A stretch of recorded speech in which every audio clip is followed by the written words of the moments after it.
Alright. So, Gamescom came and went, and we finally got our Sonic Frontiers story trailer. We were promised a new look at the game for Gamescom, and we have one now. And there were certain things I really wanted from this trailer. I wanted to see more of the open zones, the ones that aren't just Kronos Island, which is our green hilly area. Like, the promo and marketing has very much fixated on that initial Kronos Island first and foremost, and I can see why. It's a very beautiful place, and there's clearly a lot of surprise that they wanted to keep under wraps. They wanted to shroud this game in mystery, but I did definitely want a more extensive look at the game on a whole. Did this trailer deliver? A warrior appears and stops you in your tracks. To progress to the rest of the video, you must meet the following criteria. Have you subscribed to Channel Pup for more Sonic content and other topics? You have? Excellent, young one. If you enjoy the video, also remember to hit the like button. And now for an optional quest, young squire. Channel Pup is a very poor man who does not have a lot of money. If you want to help him to turn that around and invest more in his own content and ventures, you can do so at the Patreon link in the description below, as well as that there are perks. You may now proceed with the remainder of the quest. So, there's a lot that Sega has been trying to keep under wraps with Sonic Frontiers that finally gets revealed here. A lot that people have been speculating about as well has been confirmed. We've got our first official clear look at the Cocos, which are the sort of residents of Kronos Island. They're kind of the lovable Scrimblow character of this one. Previous Sonic games had the Chow, and this one has the Coco. And Sonic is protecting the Coco from a deadly new enemy. And it's here where we also get a clear look at Sage, and we get to hear her speak for the first time, and it appears that maybe she's a villain with a bit of a rationale to her, asking Sonic to leave the island and no longer resume his reckless activities which threaten the world. So it looks like we could be going a little deeper into different nuances to Sonic's character and his role in this universe, which all sounds pretty characteristic for writer Ian Flynn taking the place of Pontac and Graff writing this game. Ian Flynn has previously worked on the Sonic IDW comic series, and I think he's a very promising pick. Now, it definitely looks that these are pre-rendered CGI cutscenes. However, I was surprised to receive a little bit of debate from Nick when we were discussing this on Sunset City, as he's got a friend that works in game design which is saying that this might be taking a more modern technique other than CGI FMV cutscenes. I don't know exactly how this technique works, but basically it makes the engine look a bit more cinematic for when cutscenes are playing, basically, and swaps out the in-game player models for ones that animate a little better. I don't know 100% if that's what they're going for. These certainly look like CGI pre-rendered cutscenes. So if that is the case, I'm intrigued by this new method, and it certainly looks the part. It looks really nice. So it is just nice to have more cinematic looking cutscenes in a Sonic game. Now, the first bits of gameplay we see in this trailer are of the cyberspace stages. We see a bit of what I think is this game's version of Speed Highway, and it's the same footage we've already seen in a Nintendo Direct mini trailer, followed by Sky Sanctuary, which looks pretty much exactly how it did in Sonic Generations. I'm struggling to see how they're really going to justify bringing that one back. And then a 2D section of Green Hill Zone. Now, what's different about Green Hill Zone is that it's all floating in the air. There's no water this time. We've had water, then we had sand in Sonic Forces, and now here we have it just floating in the air now. And yeah, these are definitely quite obviously Sonic Generations assets right here. Man. I mean, I guess they're doing something kind of new with it being in like a cyberspace setting and everything floating and the chromatic aberrations, but 2D, Green Hill Zone, We knew this was coming. There had been mentions that there would be 2D stages in this, and that, you know, all of the cyberspace stages will be aping level concepts from previous Sonic games, but it doesn't make me any less bummed out that these could have been original stages and instead they're just opting to reuse assets and reuse level themes that they've just been reusing over and over again for the past 10 years. Like, when does it end? Fortunately though, those cyberspace stages do appear to be the weak link in this trailer, and it does appear that these are just one of many ways of grinding up keys to progress, and it sounds like the open zones are going to be the main meat of the game. So think of it as like, you know, in Super Mario Odyssey, the levels are very wide and open, and you've got these sort of challenge rooms in between. Just imagine the cyberspace is like the challenge rooms, and, you know, I can accept that as long as it's not like like the main meat of the game is just recycled level themes. But again, it's still a missed opportunity, and it is still a repeat of something that's kind of been done to death at this point. Then there's the open zones though, and we see 3 of them in this trailer. We see Kronos Island, which we've seen plenty of times now, no surprises there, but we also see a desert island and somewhere that looks to be a bit more beachy, a bit more seaside and coastal, all taking on that very textured art style that this game seems to be going with, all of which looking like these sprawling open sandboxes as well. It looks like there's a lot of space, but it looks like there's a lot to do in these places as well. We're seeing very unique boss fights and a lot of really slick platforming sections, so it does look like there's a lot of meat to these areas, and I am glad to finally actually get a look at some of these other islands. These all appear to be very natural landscapes, but part of me is kind of hoping that we might actually get to see like a big theme park or something, like a big Robotnik land or somewhere a bit more urban. Again, they're still clearly keeping some things to their chest here. We're also seeing Sonic discovering Amy in a stasis prison, a huge emphasis on the combat and the boss fights, and it looks like something's gone very wrong with Sonic's arm here as he's confronting Sage and her big robot pally. And it looks like we're in for a much more dramatic story this time, and I was probably saying that around the time that Sonic Forces was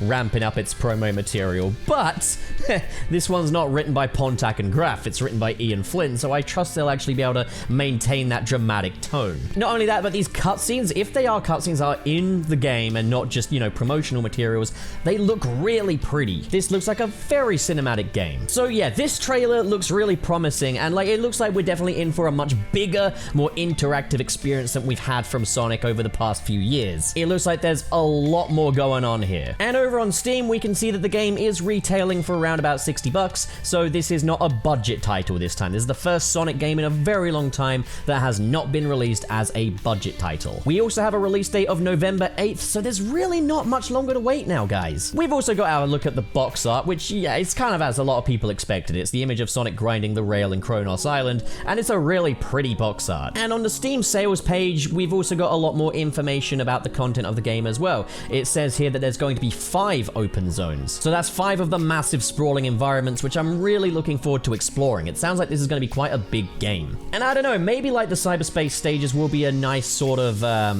way to break up the pace, I guess, break up the kind of monotony that could come with an open world or open zone game. But it also states very clearly that the cyberspace stages are home to 3D action. It doesn't say anywhere about the 2D. Maybe it's just that they're mainly 3D and there's very little 2D. I don't want to see any more 2D and 3D Sonic games. I'm not averse to 2D Sonic, I just don't want to see any more of it in the 3D games. There is also a digital deluxe edition coming, as well as other pre-order bonuses. Now, sorry, I only have this in British currency for now, so it is in pound, in GBP. So to pre-order the game costs $49.99, £50 overall, and to pre-purchase the digital deluxe is $54.99. So if you pre-order the game, you get the Adventures treasure box, which contains skill points, red seeds of power, and blue seeds of defense to give Sonic a bit of a boost on his journey. So it's just little in-game currency things to kind of amp up your skill tree, I guess. Start Sonic a little more powerfully than you would if you don't pre-order the game. That's kind of a lame pre-order bonus in my opinion. I think I would much rather earn it from the start, to be honest. Like, unless Sonic is outright nerfed, I guess. And then there's a digital deluxe where you are legitimately paying extra for this. Okay, so it comes with the Explorer's treasure box, which contains useful items for your adventure. Amy's memory tokens, Knuckles' memory tokens, Tails' memory tokens, portal gears, Chaos Emerald vault keys, additional gloves and shoes for Sonic, so looks like there will be some customization options there, and a digital art book with a 25-track digital mini soundtrack. I think the art book and stuff sounds pretty good. I think, you know, the additional gloves and shoes for Sonic, okay, that sounds fine. New cosmetics, why not? But then there's things like the Emerald keys and the memory tokens. These are progression items. These are the items you earn throughout the game. But in this, you start off with more of them. You pay to start off with more of them. Why would I want to pay extra so that I can complete the game quicker? I would much rather just play the base game without that stuff to help me along the way. Why would I want to pay extra to make the game shorter? The Sonic games are short enough as it is. Apparently, this is a really long one. According to the director, it's a 20-hour game. I'll believe that when I see it. Like, Sega have lied in PR plenty of times before. I'll say this, the Digital Deluxe this time isn't quite as egregious as, like, Sonic Colors Ultimate and Sonic Origins, in the way that I just wouldn't want it full stop. With Sonic Origins and Sonic Colors Ultimate, it feels like they sliced off piece of the finished game, the whole game, the full thing, and sold it piecemeal. This just sounds like you're getting a few extra currency items, which I can kind of give or take. Still, it very much feels like extra money for nothing, really. So I will be steering absolutely clear of the Digital Deluxe. I think Sega really needs to knock it on the head with these Digital Deluxe things. They've been really aggressive with sort of like the pre-launch DLC stuff lately, and I don't dig that. I would really appreciate if they just knock that on the head. I would much rather have like a pre-order exclusive special edition with like a statue or something. Heck, I'll take a Baby Sonic keychain over that, you know? So guys, on a whole, Sonic Frontiers, it sounds like it's taking big steps in the right direction, and this trailer, again, looks like it's taking big steps in the right direction. At the same time, there are still symptoms of the problems that have kind of been plaguing Sonic, for me anyways, as a fan, quite a bit recently. A reliance on familiar level themes, the incorporation of 2D gameplay, and while I appreciate that those familiar level themes are no longer as integral to the game, and that the 2D appears to be played down quite a bit, and that this game is primarily a 3D experience, those symptoms are still in there. Now, at the very least, this is an evolution. This is a big step in the right direction. Like, put it this way, where were we previously with Sonic Forces? We had a game that was a vast majority 2D. A lot of the game we spent as classic Sonic, and the majority of the modern Sonic and Avatar stages spent most of their time in 2D. We had levels for both the modern Sonic and Avatar that were exclusively 2D as well. Not only that, we had very little room to actually play with these characters and really feel their gameplay mechanics. The game would very often just take control from the player, and the game was around about 2 hours long, if that. Not only that, but quite a majority of Sonic Forces was spent in familiar level locations such as Green Hill Zone,